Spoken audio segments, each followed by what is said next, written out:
Bismillahirrahmanirrahim. Assalamualaikum warahmatullahi wabarakatuh.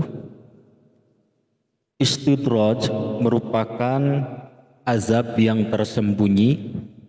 Bahkan orang yang mengalami istidraj itu sering tertipu atau terlena, tidak mengetahui yang sesungguhnya dikarenakan terasanya merupakan nikmat, tapi ternyata itu adalah azab dari Allah Subhanahu wa Ta'ala. Makanya ada orang yang sering menyebutkan, oh si Anu juga sering maksiat, sering berdosa, judi, mabuk dilaksanakan, tapi hidupnya sukses, tapi hidupnya senang, tapi hidupnya bahagia, sehat, walafiat. Itu kan pandangan-pandangan yang kebanyakan orang tentang istidraj seperti itu. Jadi dikala kita bergelimang dosa, tapi orangnya tidak apa-apa.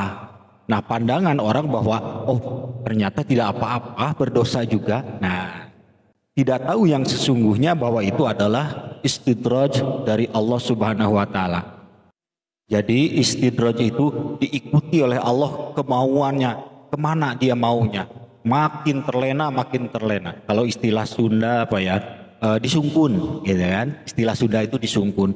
Kalau di Jawanya apa ya? Kalau di Jawa apa digugu, gitu kan? Kalau nggak salah ya itu ya digugu. Atau misalnya diikutilah kemauannya. Dia makin jauh dari Allah Subhanahu Wa Taala, dituruti oleh Allah Subhanahu Wa Taala. Dalam keadaan dia istilah mabuk duniawi sampai lupa diri, lupa daratan, makin lupa diri, lupa daratan. Itu dibiarkan oleh Allah Subhanahu Wa Taala. Itu istilahnya istidraj.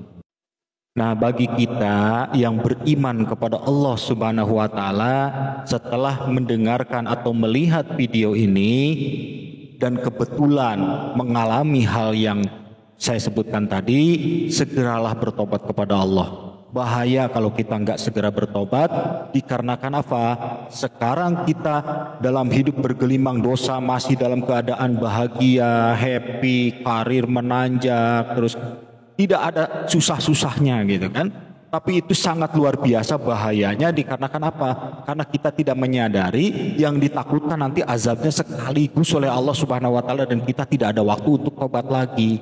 Itu yang dikhawatirkan. Makanya segera bertobat kepada Allah Subhanahu wa Ta'ala yang kebetulan saat ini merasa ada istidraj dari Allah Subhanahu wa Ta'ala. Nah, dalam video ini saya akan memberikan cara merubah nikmat istidraj menjadi nikmat yang sesungguhnya.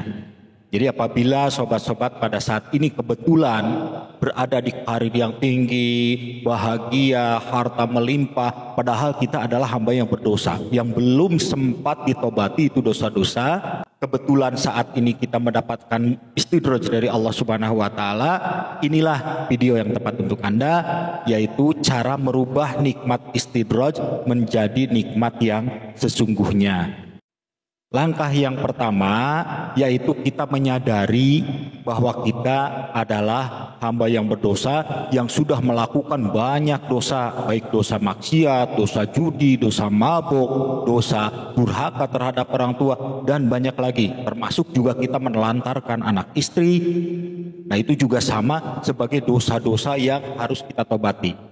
Jadi intinya kita pertama kali menyadari itu, yang kedua yaitu kita bertobat kepada Allah Subhanahu wa Ta'ala.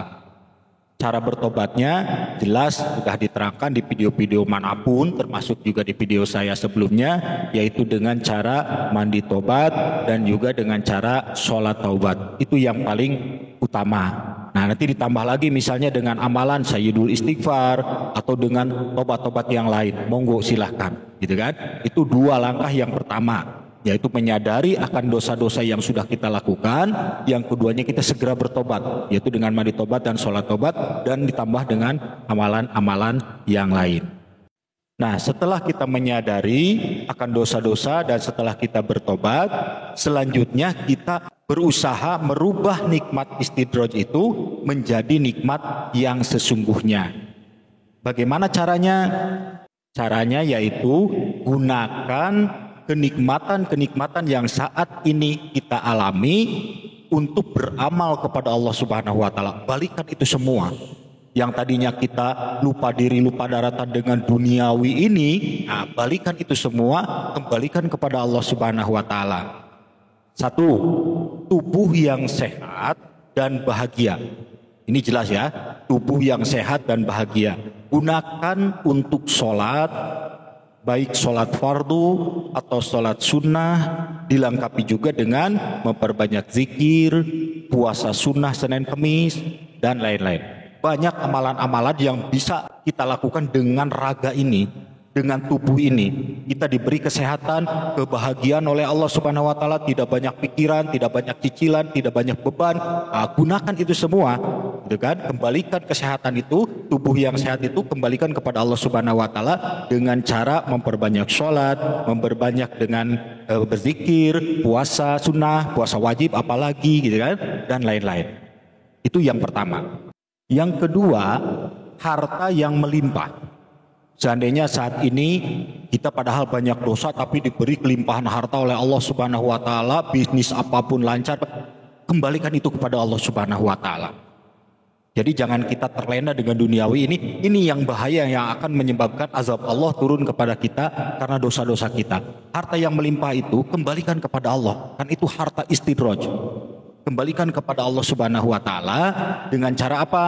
Dengan cara beramal, baik infak atau sedekah atau menyantuni fakir miskin, yatim piatu dan lain-lain. Kembalikan itu semua. Dalam artian kita juga mengutamakan anak, istri, tapi kita kembalikan itu semua dengan niat ibadah kepada Allah Subhanahu wa Ta'ala. Jangan eman-eman, jangan sayang-sayang, jangan lebar-lebar lah bahasa Sundanya gitu kan. Jawanya jangan eman-eman. Kalau kita selalu ngempet gitu, nahan harta itu, semakin berat kita nanti mendapatkan azab dari Allah Subhanahu wa Ta'ala. Keluarkan itu, jadikan amal. Bagaimana kalau seandainya kita mengetahui harta kita ini adalah harta yang haram gitu kan? Misalnya dari hasil judi, dari hasil dosa-dosa lah gitu kan? Nah, bagaimana caranya? Memohon kepada Allah untuk dihalalkan. Ya Allah, saya akui harta saya ini adalah harta yang haram, tapi saya mohon ya Allah, halalkanlah harta saya. Saya ingin berbuat baik, saya ingin berinfak, bersedekah. Halalkanlah ya Allah, supaya ini berkah buat kami semua, buat keluarga. Nah itu, sebenarnya doa itu ada, yaitu di doa ba'da sholat duha. Kita mohon kepada Allah apabila harta yang ada di kita itu adalah harta haram, halalkanlah ya Allah. Ada kan di dalam doa sholat duha. Nah yang ketiga, apabila Anda punya karir dan kesuksesan yang meningkat saat ini, padahal kita adalah latar belakangnya orang berdosa, itu merupakan istidraj dari Allah Subhanahu wa Ta'ala, maka gunakan karir dan kesuksesan itu untuk membantu orang lain dengan adil dan jujur. Apabila punya kedudukan naik pangkat atau jabatan, gunakan pangkat dan jabatan itu untuk kemaslahatan umat, berlaku amanah, berlandaskan keimanan dan ketakwaan kepada Allah Subhanahu wa Ta'ala. Itu sebagai bentuk kita mengembalikan karir dan kesuksesan yang saat ini meningkat dari Allah Subhanahu wa Ta'ala, yang merupakan istidraj karena kita banyak dosa. Nah, gunakan itu semua, kembalikan kepada Allah.